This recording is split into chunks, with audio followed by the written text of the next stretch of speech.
Hi, everyone. Thanks for listening. My name is Vinayak Ramesh. I'm the CEO and one of the co-founders here at Ikigai Labs. Super excited to have our first inaugural episode of our podcast here with Ashu Garg. Ashu is a GP at Foundation Capital. He just led Ikigai's latest round of funding and is one of our board members. So I'm here to get his perspective on enterprise AI, where it's heading, and why he thinks Ikigai is so interesting. Thanks, Ashu, for joining us. Would love if you could tell us, give us a quick intro about yourself. First of all, thank you for having me on the podcast, and thank you for having me as an investor at Ikigai. I'm one of the general partners at Foundation Capital. It's my 14th year at the firm. I lead our enterprise investing efforts, and I'd spent 15 years in a variety of operating roles, most recently at Microsoft before this. Thanks, Ashu. It's been awesome to be working with you so far. And, one of the things I wanted to really jump into is there's a zoo of tools and approaches when it comes to this buzzword of enterprise AI, and really wanted to understand a little bit more, one, about your investment thesis when it comes to this area, and two, what made Ikigai so interesting for you. So let's start with my thesis around sort of enterprise AI. At some level, AI is a buzzword for a broad set of technologies. The opportunity really is to both automate business processes that are currently being done by humans and to create new experiences and processes that humans cannot do or accomplish on their own. So both are great opportunities for AI. And I look at companies that are providing applications for that. And so I have companies like Eightfold that automates recruiting and talent management. Now, if you're going to have AI applications being built, you need to have tooling to enable those applications. There's companies like Arise, Anomalo, and others that are in the tooling layer to enable engineers and data scientists to build applications. And then you need infrastructure to enable people to build these models at scale, to be able to sort of build models 100x faster than they can do today. And we've invested in companies like Cerebras and Anyscale at the infrastructure level. So as a firm, and personally, I invest across the stack. And so like you mentioned, there's so many different parts of the stack when it comes to AI. There's tools for technical users. There's tools enabling certain departments to work more efficiently and achieve more. In your perspective, how does Ikigai fit into all of this? So if you look at the first wave of AI applications, they were about solving specific problems. Eightfold did that for recruiting.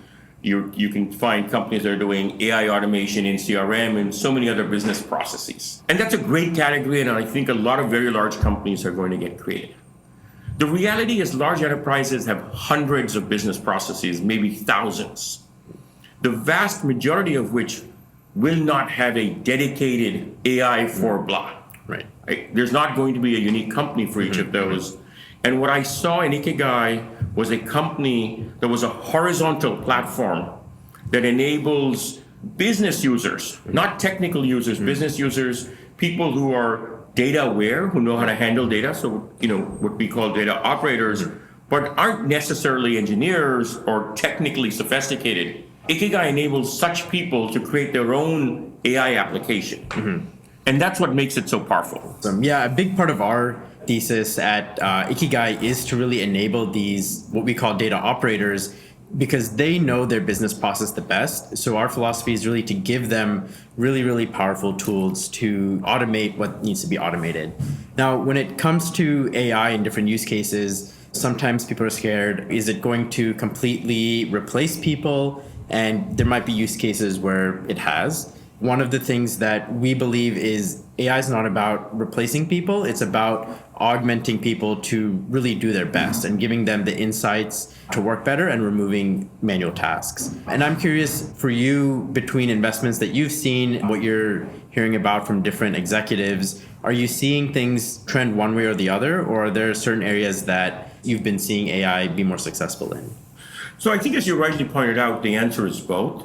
A lot of the first generation of AI apps really automated repetitive and somewhat easy to automate tasks where human intervention or manual judgment wasn't required. And I think that's absolutely a very large opportunity, but it's the tip of the iceberg. The vast majority, arguably 90% of business processes, do and will continue to require humans in the loop because they require some human oversight or human judgment. And that's what makes Ikigai so unique. It has the power of an AI platform with the ability to have human oversight and humans in the loop as the process is being executed. Let's say there's different executives, managers, individuals. A lot of people are curious about AI. How would you describe the business benefit that they can gain from looking into these sorts of technologies?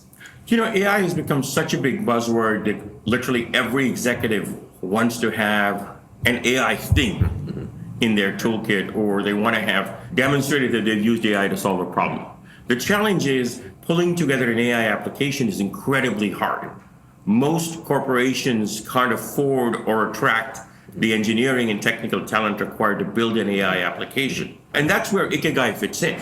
It brings the power of a Databricks-like platform, which is what startups use to build AI applications, but presents it to a business user in the form of a spreadsheet-like interface, so it has the ease of a spreadsheet and all the power of an army of data scientists and engineers. I think that there's a lot of different use cases for AI. What we're seeing at Ikigai is we're taking things like financial reconciliations or month-end closes that take weeks and multiple accountants and reducing it to minutes. We're helping companies better forecast their supply chain demand in the midst of this global supply chain crisis. There's a lot of benefits, tangible benefits to AI. So why do so many people struggle to realize those? As you rightly pointed out, the power of AI to automate routine and mundane tasks and free human beings to supervise and do the more creative tasks is immense.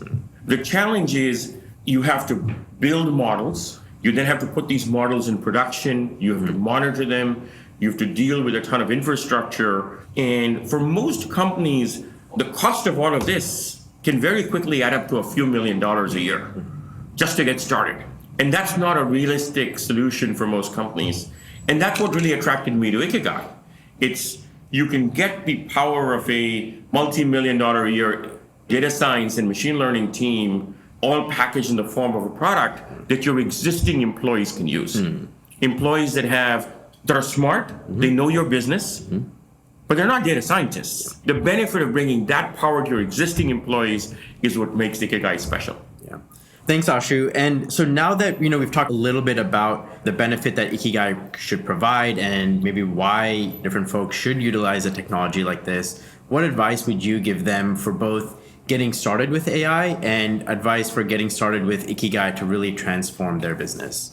I think it's a great question. The research shows that maybe as much as 80% of AI projects fail.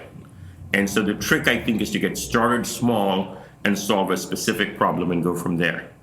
And Ikigai has, as you know, templates and packaged solutions for 4 or 5 really strong use cases that help you get started. One of them is finance. In finance, you have to forecast cash flows, you have to close the books every month, you have all kinds of other reconciliation-related processes. And I think that's a great starting point for Ikigai. It can take the work of multiple accountants for multiple weeks and compress it into minutes. Another area is around the supply chain, whether it's forecasting demand or doing scenario analysis or looking at bottlenecks across the supply chain. The area of supply chain and demand forecasting is another really big bucket of opportunity for Ikigai, and it's particularly relevant in current times, given all the things going on in the supply chain more broadly. Thanks, Ashu. Thanks so much for taking the time to chat about Ikigai. We hope our audience got a sense of what AI can do for them and really how to get started. We love helping anyone who's curious to really first understand how to transform their business with Ikigai and AI, and to actually help them get started and be successful, not one of those 80% of AI projects that fail. So thanks so much for joining us on this episode of our podcast. Thank you for having me. Great.